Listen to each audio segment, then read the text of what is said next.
한번 상상해 보세요. 겹겹이 쌓인 되게 부드러운 도넛들이 막 여러 개 있습니다. 네, 달콤한 도넛이네요. 그렇죠? 근데 갑자기 여기에 엄청난 압력이 가해지면서 그 도넛 안에 끈적한 젤리가 팍 하고 터져 나옵니다. 아깝네요. 근데 그 터져 나온 젤리가 하필이면 고압 전류가 흐르는 전선에 딱 닿아버렸네요. 찌릿하고 불꽃이 막 튀겠는데요? 맞아요. 이게 바로 지금 듣고 계신 여러분이 어느 날 아침에 침대에서 일어날 때 느끼는 그 끔찍한 허리 통증. 그러니까 디스크가 터져서 신경을 건드리는 순간에 아주 정확한 묘사입니다. 안녕하세요. 이번 딥다이브 시작해보겠습니다. 네, 안녕하세요. 방금 오프닝에서 해주신 그 도넛 비유가 아주 생생하고 또 정확해요. 그 도넛이 바로 우리 척추뼈 사이의 추간판, 즉 디스크고요. 젤리가 수액, 그리고 전선이 신경근입니다. 벌써 딱 그림이 그려지네요. 많은 분들이 그냥 막연하게 허리가 아프다라고 뭉뚱그려 말씀하시지만 사실 이 척추내부에서는 방금 저희가 얘기한 것처럼 아주 구체적이고 역동적인 물리적, 화학적 사건들이 벌어지고 있잖아요. 그렇죠. 절대 단순한 통증이 아니거든요. 그래서 오늘 저희의 미션은 단순히 딱딱한 의학 지식을 나열하는 게 아닙니다. 오늘 우리가 펼칠 자료는 척추 질환의 메커니즘을 담은 임상 노트, 그리고 물리치료 중재 데이터인데요. 네, 굉장히 흥미로운 자료들이 많습니다. 현대인이라면 누구나 한 번쯤 겪는 허리 통증이지만 도대체 내 몸을 지탱하는 이 기둥 안에서 무슨 일이 벌어지고 있는지 완벽하게 해독해 보려고 합니다. 이 분석이 끝날 때쯤이면 여러분은 스스로의 척추에서 일어나는 일들에 대해 아하 하는 그 유레카의 순간을 맞이하게 되실 겁니다. 자, 본격적으로 이 자료를 펼쳐볼까요? 네, 그럼 시작은 가장 직관적인 상황부터 출발하는 게 좋겠네요. 외부로부터의 강력한 충격, 즉 외상성 척추 질환입니다. 예를 들면 교통사고나 높은 곳에서 떨어지는 낙상 같은 상황이겠죠? 자료를 보면 척추에 과도하게 굽혀지거나 젖혀지거나 비틀리는 외력이 가해졌을 때 신체 내부에서 도미노처럼 연쇄 반응이 일어난다고 설명되어 있더라고요. 맞아요. 도미노 현상. 첫 번째 도미노는 뼈가 아니라 그 주변을 감싸고 있는 연부 조직, 그러니까 근육과 인대에서 무너집니다. 뼈가 먼저 부러지는 게 아니군요. 네, 강한 충격을 받으면 우리 몸은 본능적으로 척추를 보호하기 위해서 주변 근육을 극도로 긴장시킵니다. 이게 바로 근경련이라는 현상인데요. 근경련, 영어로는 머슬 스파즘이죠? 네, 맞습니다. 일종의 천연 깁스를 몸이 스스로 만들어내는 과정이죠. 스스로 깁스를 만든다니 되게 똑똑하네요. 똑똑하긴 한데, 하지만 이 과정 자체로 심각한 통증이 발생한다는 게 문제죠. 너무 세게 뭉치니까요. 스스로 깁스를 만드는데 그게 너무 과해서 아프다는 거군요. 그런데 여기서 충격이 다 흡수되지 못하면 이제 두 번째 도미노가 쓰러지잖아요. 아까 오프닝에서 말한 그 도넛 젤리가 터지는 상황이에요. 그렇죠. 디스크를 겹겹이 감싸고 있는 되게 질긴 섬유륜이 찢어지면서 수액이 밀려 나옵니다. 전선, 그러니까 신경이 압박받는 단계로 넘어가는 거네요. 네, 신경근 압박이죠. 근데 여기서 꼭 짚고 넘어가야 할 아주 흥미로운 메커니즘이 있어요. 흥미로운 메커니즘이요? 뭔가요? 튀어나온 수액이 신경을 그냥 물리적으로 짓누르기만 해서 아픈 게 아니라는 겁니다. 물리적으로 눌려서 아픈 게 아니라고요? 네, 디스크 내부의 수액은 평소에 혈액이랑 만날 일이 아예 없는 완전히 격리된 물질이거든요. 혈관이 안 통하는 곳에 숨어 있으니까요. 맞아요. 그런데 이게 터져 나와서 신경 주변의 혈류랑 만나게 되면 우리 몸의 면역 체계는 이 수액을 외부 침입자로 인식해버립니다. 잠깐만요. 그러니까 내 놈의 물질인데 내 면역 체계가 적으로 간주하고 공격을 한다고요? 바로 그겁니다. 맹렬히 공격하죠. 화학적인 염증 반응이 확 일어나는 겁니다. 와, 그러니까 전선이 짓눌린 것뿐만 아니라 그 부위에 화학적인 불이 붙어버린다는 뜻이네요. 그렇죠. 화학적 화상과 물리적 압박이 동시에 일어나니까 허리뿐만 아니라 신경이 연결된 다리 끝까지 막 전기가 통하듯이 찌릿찌릿한 방사통이 생기는 겁니다. 와, 그건 진짜 몰랐네요. 내 몸의 면역체계가 오해를 해서 생기는 화학적 화상이라니. 그런데 여기서 충격이 만약에 더 컸다면 어떻게 되나요? 세 번째 도미노로 가는 건가요? 네, 가장 심각한 단계죠. 척추뼈 자체가 부러지거나 아예 구조가 무너져 내리는 탈구로 이어집니다. 심하면 척수 신경 다발이 완전히 망가지는 척수 손상으로 갈 수도 있고요. 와, 척수 손상, 그 SCI라고 부르는 거잖아요. 이런 심각한 급성기 환자에게 물리치료사는 구체적으로 어떻게 개입을 하나요? 당장 막 뭉친 근육을 풀고 관절을 늘려주는 스트레칭을 해야 하는 거 아닌가요? 절대 안 됩니다. 정말 큰일 납니다. 왜요? 척수 손상이나 불안정 골절이 동반된 이런 급성기에서는 치료보다 보호가 절대적인 1순위거든요. 늘리거나 비트는 행위는 그나마 남아있는 신경을 완전히 끊어버릴 수가 있어요. 섣불리 만지면 안 되는 거군요. 네, 그래서 환자가 침대에서 자세를 바꾸거나 이동해야 할 때 머리부터 골반까지 일직선을 딱 유지한 채 통나무처럼 통째로 굴리는 로그롤 기법을 씁니다. 통나무 굴리기 로그롤이요? 네, 척추의 분절 옹동을 아예 차단하는 거죠. 보조기를 꽉 채우는 이유도 이 불안정한 구조가 좀 굳을 때까지 물리적인 시간을 벌어주기 위한 거고요. 철저한 보호가 최우선이군요. 그럼 그 아슬아슬한 급성기가 지나고 나면 어떻게 되나요? 아급성기부터는 자료를 보니까 신경 가동술이나 코어 안정화 운동을 한다고 나오던데 신경을 가동한다는 게 정확히 무슨 뜻인가요? 무슨 신경을 밧줄처럼 당긴다는 건가요? 밧줄을 당긴다기보다는 치실질을 한다고 상상하시는 게 훨씬 정확할 것 같네요. 치실질이요? 이빨 닦을 때 쓰는 그 치실이요? 네, 맞아요. 급성기 염증 반응이 쫙 지나가고 나면 신경 주변 조직들이 끈적끈적하게 들러붙는 유착이 생기거든요. 신경은 원래 우리 몸이 움직일 때 주변 조직 사이를 아주 매끄럽게 미끄러져야 돼요. 글라이딩이라고 하죠. 미끄러져야 되는데 끈적하게 붙어버렸군요. 그렇죠. 그래서 물리치료사는 관절 각도를 아주 미세하게 조절하면서 신경이 그 좁아진 터널 안에서 다시 부드럽게 움직일 수 있도록 길을 내주는 겁니다. 그래서 치실질이군요. 네, 이 시기 환자의 통증은 단순히 뼈가 부러진 기계적 통증이나 불이 난 염증성 통증뿐만 아니라 신경 자체가 손상된 신경병성 통증이 마치 칵테일처럼 섞여 있기 때문에 아주 섬세한 접근이 필요합니다. 통증의 칵테일이라 표현이 진짜 확 와닿네요. 자, 그럼 여기서 상황을 완전히 한번 뒤집어 보죠. 만약에 아무런 외부 충격이 없었다면요? 교통사고도 안 났고 무거운 짐을 나르지도 않았어요. 네, 일상적인 상황이죠. 그런데 어느 날 척추가 무너지고 통증이 시작됩니다. 이제 우리는 외부가 아닌 내부의 반란, 즉 염증성 척추 질환의 세계로 들어가는 건데요. 사실 임상에서 환자분들이 가장 억울해하고 당황스러워하는 지점이 바로 여기입니다. 나는 진짜 아무것도 안 했는데 너무 아프니까요. 그럴 만도 하네요. 이 파트의 대표적인 질환이 자가면역 질환인 강직성 척추염, 그리고 세균 감염에 의한 감염성 척추 질환입니다. 이 둘은 완전히 다른 기전으로 움직여요. 그럼 강직성 척추염부터 한번 볼까요? 자료에 명시된 그 염증성 요통의 특징을 보니까 진짜 기묘하더라고요. 40세 이전 젊은 나이에 서서히 시작되고 밤에 아파서 잠을 깨고 아침에 일어나면 허리가 막 뻣뻣합니다. 네, 전형적인 증상이죠. 근데 여기까지는 그럴 수 있다 치는데 진짜 이상한 건 이거예요. 상식적으로 허리가 아프면 좀 누워서 쉬어야 하잖아요. 하지만 이 질환은 휴식하면 악화되고 움직이고 운동해야 좋아진다고 합니다. 이거 직관에 완전히 위배되는 거 아닌가요? 불이 났는데 계속 부채질을 하라는 거랑 뭐가 달라요? 충분히 그렇게 생각하실 수 있죠.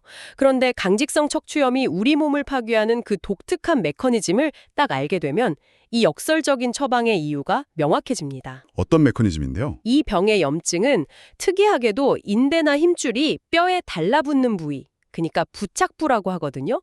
거기를 집중적으로 공격해요.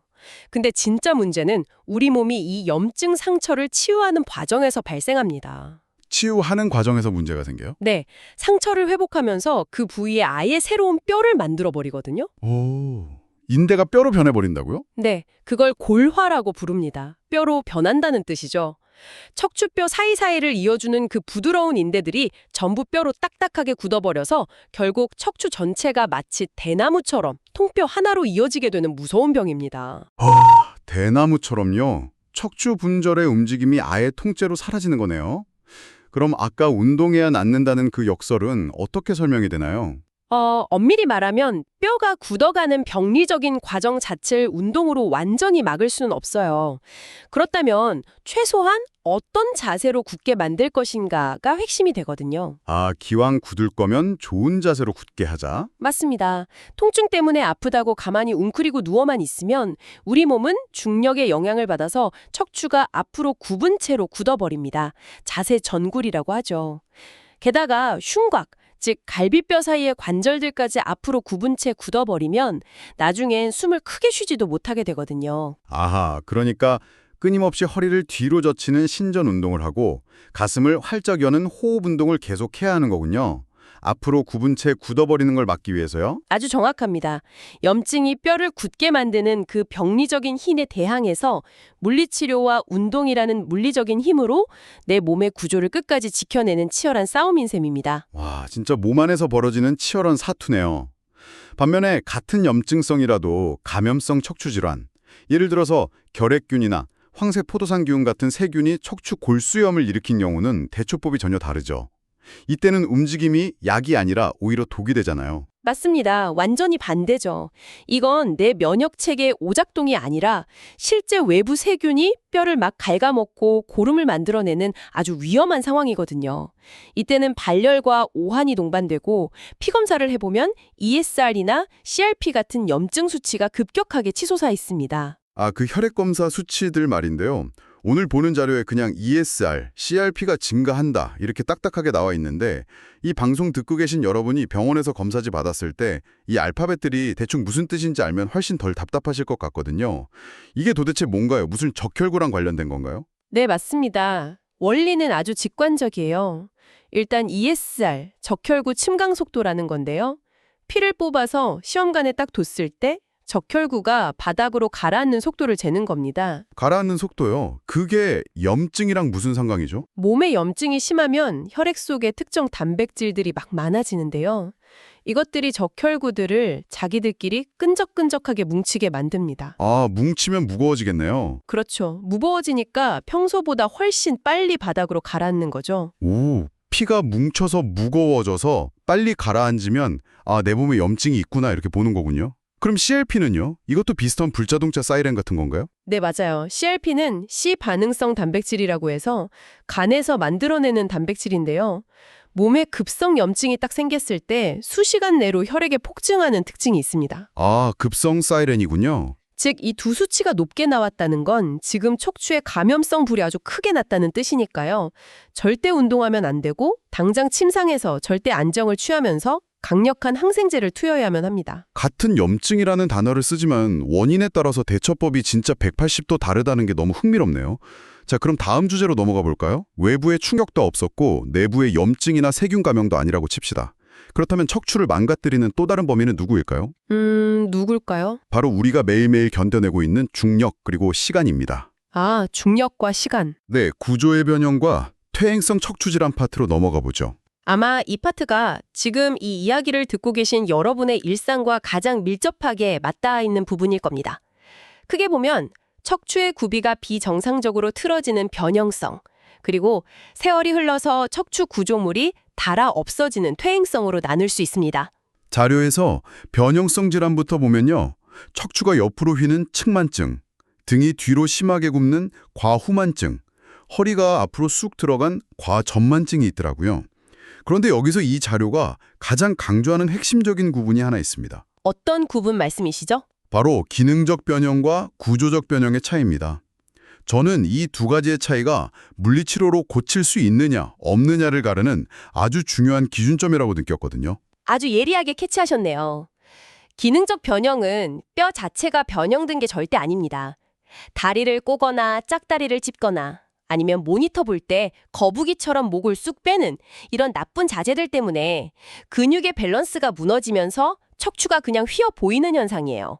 아, 뼈가 휜 게 아니라 근육 한쪽은 짧아지고 반대쪽은 늘어난 상태로 굳어 있는 거군요. 네, 그러니까 뼈라는 하드웨어는 완전히 정상인데 그걸 잡아당기는 근육이라는 소프트웨어에 일시적인 오류가 난 거죠. 호호, 비유가 찰떡이네요. 그렇다면 자세를 꼿꼿하게 교정하고 엉덩이나 코어 근육을 강화해주면 다시 정상으로 척추가 돌아온다는 뜻인가요? 바로 그겁니다. 물리치료사의 중재와 환자 본인의 노력만 있다면 완치에 가깝게 교정이 가능합니다. 다행이네요. 그럼 구조적 변형은요? 구조적 변형은 전혀 다른 무거운 이야기입니다. 척추뼈 자체가 쐐기 모양으로 아예 찌그러지거나 회전하면서 3차원적으로 정렬이 완전히 어긋난 상태를 말하거든요. 뼈 모양이 변해버렸다고요? 네, 가장 흔한 게 구조적 척추 측만증인데요. 환자를 앞으로 숙이게 해서 등을 관찰하는 아담스 테스트라는 게 있어요. 이걸 해보면 척추뼈로 회전하면서 갈비뼈를 뒤로 밀어내기 때문에 한쪽 등이 산처럼 불룩하게 튀어나온 걸 눈으로 직접 볼 수 있습니다. 와, 뼈 모양 자체가 그렇게 굳어버린 거라면 우리가 헬스장에서 하는 일반적인 근력 운동이나 단순한 스트레칭으로는 절대 안 고쳐지겠네요. 그렇죠. 한계가 명확하죠. 자료를 보면 이때 슈로스 계열의 3차원 호흡 교정 운동을 한다고 되어 있는데요. 저 솔직히 여기서 이해가 좀 안 갔습니다. 아니, 뼈가 틀어졌는데 호흡을, 그러니까 숨을 쉬어서 척추를 교정한다고요? 그게 물리적으로 어떻게 가능한가요? 찌그러진 풍선을 한번 떠올려 보세요. 밖에서 손으로 억지로 펴는 것보다 풍선 안으로 바람을 후하고 불어넣어서 안에서 밖으로 밀어내는 게 가장 확실하게 펴지잖아요. 네, 그렇죠. 우리의 흉곽, 즉 갈비뼈는 척추랑 직접 연결되어 있습니다. 슈로스 운동은 환자가 특정한 교정 자세를 취한 상태에서 뼈가 회전해서 찌그러지고 좁아진 그 폐의 특정 공간으로만 집중적으로 숨을 들이마시게 훈련을 시켜요. 좁아진 쪽 폐로만 숨을 넣는다고요? 네, 폐가 팽창하는 그 내부의 강력한 압력을 이용해서 무너진 갈비뼈와 척추를 안에서 밖으로 밀어내며 3차원적으로 펴내는 겁니다. 와, 대박이네요. 폐를 마치 풍선처럼 써서 틀어진 뼈를 안에서 밀어낸다니 인체를 다루는 방식이 진짜 경이롭게까지 합니다. 아주 고도의 물리 역학적인 치료법이죠. 자, 그럼 변형을 지나서 이번에는 나이가 들며 달아가는 퇴행성 질환을 살펴볼 텐데요. 척추관 협착증이랑 척추 전방전이증이 메인이잖아요. 저는 이 퇴행성 척추관 협착증 파트에서 등장한 쇼핑카트 사인이라는 단어에 완전히 매료됐습니다. 이름이 너무 찰떡이에요. 아, 쇼핑카트 사인. 척추관 협착증을 설명하는 가장 클래식하고 완벽한 일상 속 징후죠. 맞아요. 우리 마트에서 카트 밀 때 무의식적으로 허리를 약간 굽히고 기대게 되잖아요.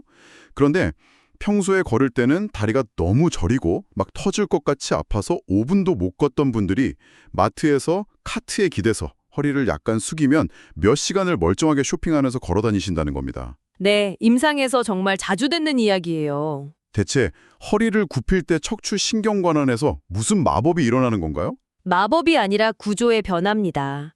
협착증은 나이가 들면서 디스크에 수분이 빠져서 납작해지고 또 신경을 둘러싼 황색인대라는 조직이 되게 두꺼워지거든요.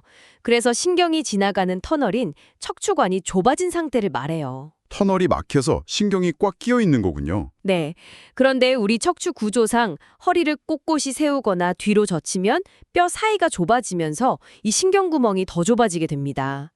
반대로 허리를 앞으로 숙이게 되면 척추 뒷부분이 마치 부채꼴처럼 쫙 열리면서 좁아졌던 신경구멍이 일시적으로 넓어지게 되는 거죠. 아하, 카트를 밀려고 허리를 숙이는 순간 그 꽉 막혀있던 신경 터널이 쑥 하고 열리면서 피가 통하고 통증이 가라앉는 거군요. 바로 그겁니다. 그래서 협착증 환자분들에게는 허리를 막 젖히는 운동이 아니라 오히려 숙이는 운동, 아니면 허리를 약간 둥글게 말고 타는 실내 자전거 같은 게 아주 훌륭한 맞춤 운동이 되는 겁니다. 아, 너무 명쾌하네요. 그런데 제가 자료를 보다가 헷갈린 부분이 있어요. 반대로 척추뼈가 앞으로 미끄러져 나가는 척추 전방전이증 환자, 이 환자로 똑같이 척추가 퇴행해서 아픈 건데 왜 이분들은 허리를 굽히는 게 아니라 오히려 젖히는 과신전을 철저히 피해야 한다고 나오는 건가요? 똑같이 다리가 저리고 아파도 이 두 질환의 운동법이 정반대일 수 있다는 뜻인가요? 네, 완전히 정반대입니다. 그게 바로 유튜브 보고 무작정 따라하는 자가 진단이 위험한 이유예요. 왜 그렇게 다르죠? 전방전위증은 척추 뒷부분에서 위아래 뼈를 딱 걸고 있는 고리가 끊어지거나 관절이 너무 헐거워져서 위쪽 척추뼈가 아랫뼈보다 배 쪽으로 미끄러져 내린 상태거든요. 아, 뼈가 앞으로 엇갈려 버린 거네요. 네, 불안정한 미끄럼틀을 상상해 보세요. 이때 만약에 허리를 뒤로 과하게 젖히면 어떻게 될까요? 뼈가 앞으로 더 심하게 미끄러지면서 신경을 아주 싹둑 잘라먹듯이 압박하게 됩니다. 헉, 상상만 해도 끔찍하네요. 그래서 이 전방전이증 환자들은 허리를 젖히는 걸 피하고 척추를 더 이상 움직이지 않도록 꽉 잡아주는 강력한 코어 안정화가 유일한 방어책입니다. 와, 무조건 허리 아플 땐 맥켄지처럼 허리 펴는 신전운동이 최고야 하고 따라했다가는 전방전이증 환자는 증상을 진짜 최악으로 악화시킬 수 있다는 뜻이군요. 네, 메커니즘을 모르면 진짜 약이 독이 됩니다. 자, 지금까지 우리는 근육을 풀고 자세를 교정하고 호흡을 하고 코어를 강화해서 어떻게든 달래고 고쳐볼 수 있는 희망적인 영역들을 살펴봤습니다. 그런데 만약에요, 이 모든 통증이 근육이나 뼈의 기계적 문제가 전혀 아니라면 어떨까요? 아, 드디어 올 것이 왔네요. 네, 이제 우리는 이번 자료에서 가장 긴장해야 할 파트, 절대 놓쳐서는 안 될 시험용 레드플래그 6가지로 진입합니다. 임상에 있는 물리치료사라면 환자를 딱 보는 순간 무조건 머릿속에 띄워둬야 하는 아주 강력한 적색 경보입니다. 이건 내가 치료할 수 있다가 아니라 당장 내 치료를 멈추고 의사에게 돌려보내서 응급처치나 수술을 받게 해야 하는 생명의 경보등이거든요. 와, 생명의 경고등, 그 6가지를 빠르게 한번 짚어보죠. 첫째, 대소변 장애나 회음부 감각 저하. 둘째, 발가락이 안 움직이는 식의 진행성 근력 저하. 셋째, 이유 없는 발열이나 오한, 체중 감소. 넷째, 밤에 잠을 못 잘 정도의 극심한 휴식통. 다섯째, 골다공증 환자의 고에너지 외상. 마지막 6번째, 암 병력이나 면역 저하. 제가 사실 이 목록을 보면서 느낀 건요, 물리치료사가 단순히 뭉친 근육을 만져주는 사람이 절대 아니라는 겁니다. 그렇죠. 절대 아니죠. 엎드려 있는 환자가 그냥 무심코 최근에 허리가 너무 아픈데 살도 좀 빠지네요. 이렇게 던진 말에서 암의 척추 전이를 의심해야 하고 걸어 들어오는 걸음걸이에서 신경 마비를 포착해내는 일종의 의학적 탐정이 되어야 한다는 뜻이잖아요. 완벽한 통찰이십니다. 물리치료 과정에서 이런 감별 진단은 어떤 기술적인 치료보다고 무조건 선행되어야 할 영순위입니다. 가장 치명적인 예로 아까 첫 번째로 언급하신 대소변 장애를 한번 볼까요? 이건 마미증후군의 아주 명백한 신호입니다. 아하, 마미증후군요. 마미, 한자로 말꼬리라는 뜻이죠. 이게 왜 그렇게 위험한 응급 상황인가요? 우리 척수신경은 허리춤에서 딱 끝이 나고요. 그 밑으로는 여러 가닥의 신경뿌리들이 묶여서 내려가는데 그 다발의 모습이 마치 말꼬리 같다고 해서 마미라고 부릅니다. 아하, 말꼬리. 근데 이 신경들이 바로 우리의 대소변 기능, 즉 관략근을 조절하고 생식기 주변의 감각을 담당하거든요. 그런데 거대한 디스크가 한꺼번에 팍 터져 나와서 이 말꼬리 신경 전체를 꽉 짓눌러버린 상태가 바로 마미증후군입니다. 아, 신경이 완전히 짓눌려서 관략근 통제 자체가 안 되니까 대소변 장애가 오른 거군요. 맞습니다. 만약에 치료사가 이 신호를 단순한 디스크 통증으로 오인하고 허리 견인 치료하면서 며칠 지켜봅시다. 이렇게 시간을 허비한다면 어떻게 될까요? 끔찍한데요. 신경세포는 골든타임이 지나면 그냥 죽어버립니다. 재생이 안 돼요. 그 환자는 평생 하반신 마비나 소변줄을 차고 살아야 하는 영구적인 장애를 안게 됩니다. 그래서 발견 즉시 24시간에서 48시간 내에 응급수술로 신경을 누르는 뼈와 디스크를 걷어내야만 하는 초응급 상황인 거죠. 정말 아찔하네요. 물리치료실 베드에 누워있다고 해서 모든 게 단순히 물리적인 요통이 아니라는 것. 그 이면에 생명을 위협하는 종양이나 심각한 감염, 돌이킬 수 없는 신경 손상이 숨어있을 수 있다는 걸 걸러내는 이 거름망 역할이 얼마나 막중한지 이제 확실히 알겠습니다. 네, 환자가 문을 열고 들어와 걷는 모양, 의자에 앉는 자세, 얼굴 표정, 그리고 사소한 대화 속에서 이 레드플래그를 걸러내는 탐정놀이는 치료실에서 매 순간 이루어지고 있습니다. 자, 어느덧 오늘 준비한 임상 노트와 척추 데이터를 덮을 시간이 다가왔네요.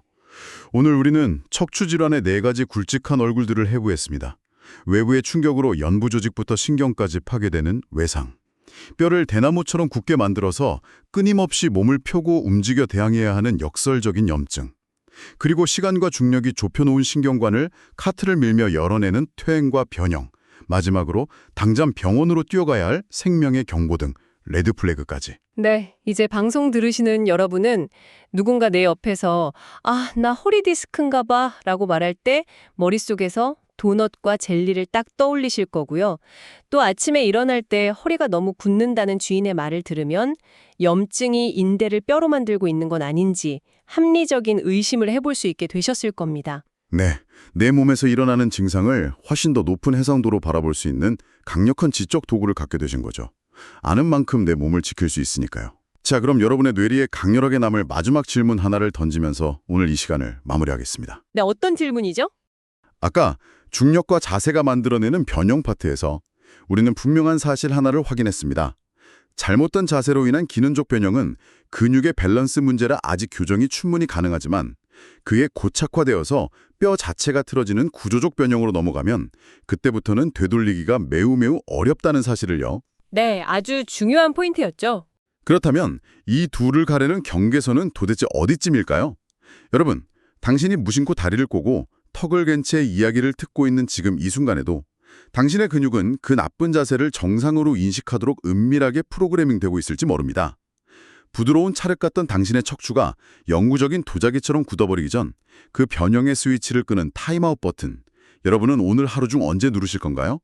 어쩌면 바로 지금 어깨를 펴고 허리를 곧게 세우는 이 순간이 그 마지막 기회일지도 모릅니다. 당신의 척추가 보내는 조용한 신호에 꼭 귀 기울여 보시길 바랍니다.